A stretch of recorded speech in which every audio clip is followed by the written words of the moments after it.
Shalom. Bien-aimé, est-ce que tu veux que je te donne un secret?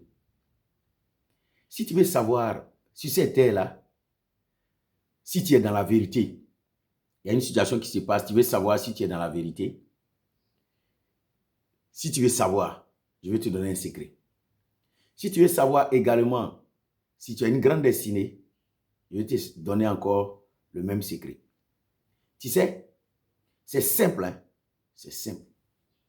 Si tu veux savoir si tu es dans la vérité et que tu as une grande destinée, il faut aller lire la Bible, le livre de Luc chapitre 23, le verset 12, que je vais lire. On dit, ce même jour, Pilate et Hérode devinrent amis d'ennemis qu'ils étaient auparavant. Ce même jour-là, ils sont devenus amis alors qu'ils étaient des ennemis. Tu veux savoir si tu es dans la vérité? C'est quand tu vas commencer à constater que des gens qui ne s'aiment pas en réalité, qui se combattent, qui se critiquent, qui se jalousent, lorsque tu vois que toutes ces personnes-là commencent à se mettre ensemble, c'est parce que tu es dans la vérité. Des gens qui ne s'aiment pas, qui se combattent, qui se jalousent, le jour qu'ils commencent à se mettre ensemble, il faut savoir que tu as une grande destinée, tu as une mission. La Bible dit que Jésus est venu sur la terre pour une mission. Mais avant que Jésus même ne commence même à faire son œuvre, Pilate et Hérode ne s'entendent pas. Tout le monde le sait. Mais à cause de Jésus ce jour-là, les deux sont devenus amis. Parce qu'ils avaient un intérêt commun, détruire une personne. Ils avaient un intérêt commun, faire tout pour qu'une personne n'arrive pas à un niveau. Et même lorsque vous regardez les chefs religieux juifs, la plupart des chefs religieux qui avaient les honneurs, les gens les acclamaient, les gens leur apportaient tout. On leur apportait tout, les offrandes, les dîmes, les quoi, on leur apportait tout ce qu'on devait leur apporter. Ils étaient à l'aise. Eux, ils ne s'entendaient pas avec le gouvernement de l'époque. Tous ceux qui étaient les collaborateurs, les Romains, de tous ceux qui les dominaient, ils n'étaient pas d'accord avec eux.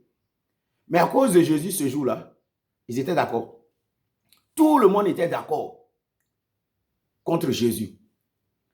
Ils devaient se mettre d'accord pour tout faire pour que Jésus aille à la croix. Alors qu'ils ne savaient pas que la croix était la victoire de Jésus. Ils complotaient tous pour qu'il aille souffrir. Ils ne savaient pas que dans sa destinée, on avait mis la souffrance pour que cela soit un témoignage. Ils faisaient tout pour qu'il soit abandonné. Mais ils ne savaient pas que lorsqu'il est abandonné par les hommes, le Père, lui, ne l'a pas abandonné. Alors, je vais te dire, si tu vois que les gens ont commencé à te quitter, les gens ont commencé à se mettre ensemble pour te combattre, tu vas à gauche, on te combat, tu vas à droite, on te combat. Ceux qui ne s'entendent pas se mettent ensemble, ils se mettent ensemble pour te critiquer, pour te jalouser, pour faire tout. Ne t'inquiète pas, c'est pas que tu es dans la vérité. Ta lumière les dérange. C'est parce que quelque part, ils savent qu'à 1 contre 1, ils ne peuvent pas. C'est pour ça qu'ils ont cherché des alliés pour les mettre avec eux. Ils essaient de les intoxiquer à tous. Quand ils ont intoxiqué beaucoup de personnes, ils deviennent nombreux. Ils se disent que le nombre est synonyme de vérité. Plus ils sont nombreux, on va dire qu'ils sont dans la vérité. Alors que ça ne veut rien dire. Jésus dit, large et spacieux est le chemin qui mène à la perdition. Beaucoup trouvent ce chemin. Mais resserré et étroit est le chemin qui mène à la vie. Très peu de personnes trouvent ce chemin. Le nombre n'est pas une question de vérité. Les gens peuvent être nombreux et être dans le faux. Alors, ne t'inquiète pas si tu es seul qui sont nombreux. Ne t'inquiète pas si tout le monde se met ensemble pour te combattre. Ne t'inquiète pas. C'est le signe que le Seigneur te donne. Que tu es dans la vérité. Que tu as une mission accomplie. Que tu as une grandeur d'âme.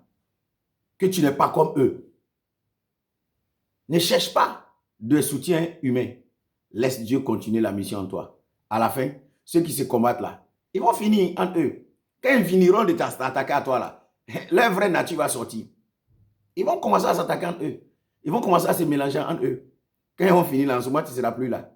C'est en ce moment aussi que les gens vont voir aussi leur vraie nature. Alors, ne combat pas des gens qui sont en train de te combattre. Laisse le Seigneur continuer le combat. Oui, moi, c'est ma philosophie. Et je prie que cela soit aussi ta philosophie. Que Dieu te bénisse. Shalom.